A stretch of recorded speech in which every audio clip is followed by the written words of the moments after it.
ফিরে বাংলাদেশে তারেক রহমান বীরের দেশে রাজপথ ছাড়ি নাই তারেক রহমান ভয় নাই রাজপথ ছাড়ি নাই direct action direct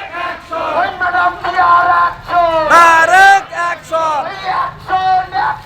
direct action direct action রাজপথ ছাড়ি